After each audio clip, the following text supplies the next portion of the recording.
Es secretaria Isela, ¿verdad? Secretaria de Seguridad. Ajá. Sí es. Rosa Isela, sí. Es, ok. Ella dijo lo siguiente, que México no está militarizado, porque ser militarizado significa un gobierno militar. Yo admito mi ignorancia, pero se me hizo una mamada lo que dijo. ¿Estamos militarizados o no? Sería mi primera pregunta. Definitivamente sí, pero no empieza por la parte de la seguridad pública, sino empieza por lo que se les ha asignado de tareas, como lo que es las aduanas, lo que es la inversión de infraestructura caprichosa si queremos, pues, pero la infraestructura que han venido construyendo, y otras tareas que no corresponden a la función ni de las Fuerzas Armadas ni de la Marina.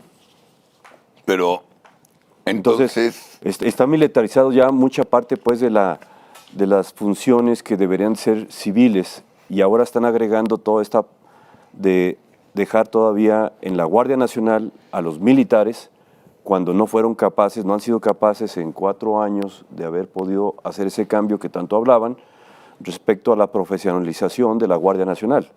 Y esto tiene que ser entonces el fortalecimiento de las policías estatales y policías municipales. Ya han quitado los recursos a esas entidades de gobierno municipales y estatales para fortalecer y desarrollar entonces a las policías locales.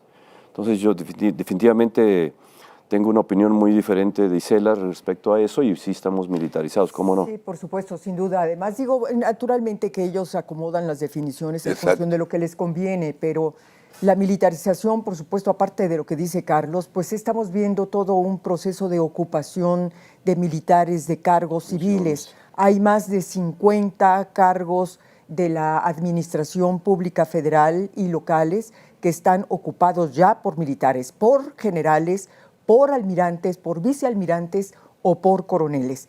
Pero en este marco yo creo que es muy interesante también y preguntarle también a Carlos, porque ayer en el Senado hubo algo verdaderamente que creo que no se veía, sí. Y quiero decirlo aquí, yo creo que esto habría que preguntarle a un historiador, pero yo no recuerdo, cuando menos en los tiempos modernos, que desde el Congreso se hayan expresado, dado posicionamientos, discursos tan críticos, tan severos hacia un secretario de la Defensa. Lo dieron el senador independiente Germán Martínez Cázares y la senadora por el PAN, Lili Téllez. Ahora, solo recuerdo, incluso yo ayer le preguntaba a Diego Fernández de Ceballos. Típica, sí, ayer le preguntaba yo a Diego Fernández de Ceballos, le dije, bueno, a ver, ¿tú recuerdas en los tiempos recientes que en un sexenio haya habido por parte de legisladores críticas tan severas a un general secretario? No. Fíjate, me vino a la mente aquel célebre discurso que dio Belisario Domínguez en contra del entonces presidente general Victoriano Huerta. Un discurso, el de Belisario Domínguez, que le costó la vida y que fue por la cual, se dice, le cortaron la lengua, donde entre otras cosas le dijo, usted es un carnicero.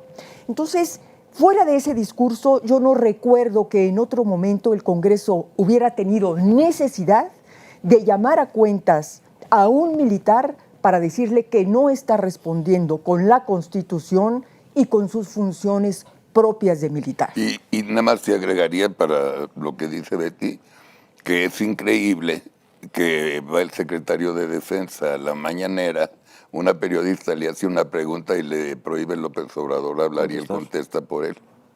Sí, ¿Qué significa todo esto? Claro, ¿no? claro. Bueno, yo creo que lo que está comentando Beatriz y lo que tú haces referencia, pues, de esto de la mañanera, es de que han metido en tal dinámica tanto a la Marina como al Ejército que los están desgastando frente a la población, a la sociedad. Porque la Guardia Nacional, que está fuertemente, por ejemplo, respaldada ahí por militares, pues el contacto con los civiles, con los ciudadanos, es un contacto para el que no están preparados, porque tienen una formación castrense.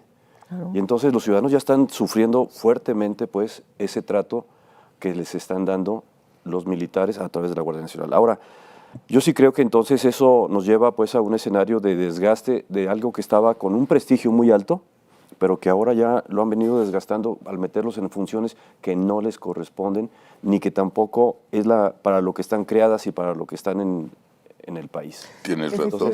Eso es lo grave, pues, para que lleguemos a un discurso en el Senado, Claro. o discursos en el Senado, que le hablen así al general secretario. No, mira, y efectivamente, es decir, es muy lamentable porque aquí, pues, en este espacio, Carlos, hemos sido muy insistentes en que, sí, claro, muy críticos frente a esta política de militarización, Sí. pero también hemos repetido una y otra vez que somos absolutamente respetuosos, admiradores de una gran institución como las Fuerzas Armadas y que nuestras críticas van en el sentido precisamente de lo que tú apuntas, de que no estamos de acuerdo con este desgaste, no estamos de acuerdo con esta desfiguración de la imagen tan importante, tan institucional que tenían las Fuerzas Armadas.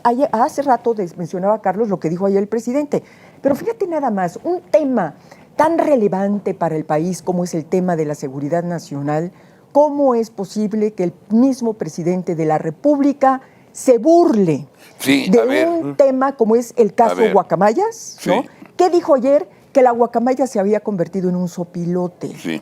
Cuando estamos ante una terrible evidencia de que está siendo penetrada y violada la seguridad nacional en este país a Y se través de la muere de información. risa y bromea. Sí, claro. Bueno, es que es su estilo para desviar la atención y para simplemente minimizar lo que es tan grave como lo señalas, Beatriz.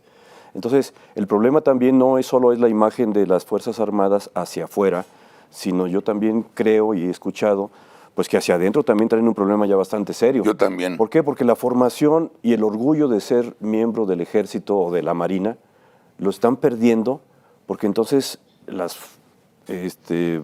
soldados, los mismos marinos en otros niveles dentro de las propias secretarías, pues están viviendo algo que para lo que ellos no se formaron y para lo que no los formaron y para lo que no los educaron. Son albañiles. Entonces ahora los traen en tareas que ellos tampoco no creo que se vean identificados en que están cumpliendo bien con México en esa forma. Además, mira, el tema de la politización que se está haciendo de las Fuerzas Armadas, porque están obligando, es decir, porque yo no creo que el general secretario esté actuando por voluntad propia, ¿no? Es decir, hay una orden del presidente de meterse en política, de estar señalando a críticos. Ayer el senador Martínez Cáceres le dijo, oiga, pues yo no estoy de acuerdo con la descalificación que usted está haciendo de aquellos legisladores que estamos defendiendo la Constitución, que estamos criticando la militarización y que usted nos está acusando a nosotros de estar separando a las Fuerzas Armadas de los ciudadanos. Entonces, el general secretario está asumiendo por órdenes del presidente un papel que no le corresponde y que está dañando seriamente a las Fuerzas Armadas. Mira, ayer después de decirlo del sopilote, el presidente salió con un tabasqueñismo. Dijo que la guacamaya se volvió puque. Yo me comuniqué inmediatamente con mis medios paisanos tabasqueños y le dije que es puque. El puque significa que algo está podrido. A ver, entonces vamos viendo, señor presidente, qué es lo que verdaderamente está podrido. Porque todo lo que están revelando los correos que reveló el supuesto grupo Guacamaya, bueno, habla de una pudrición del gobierno.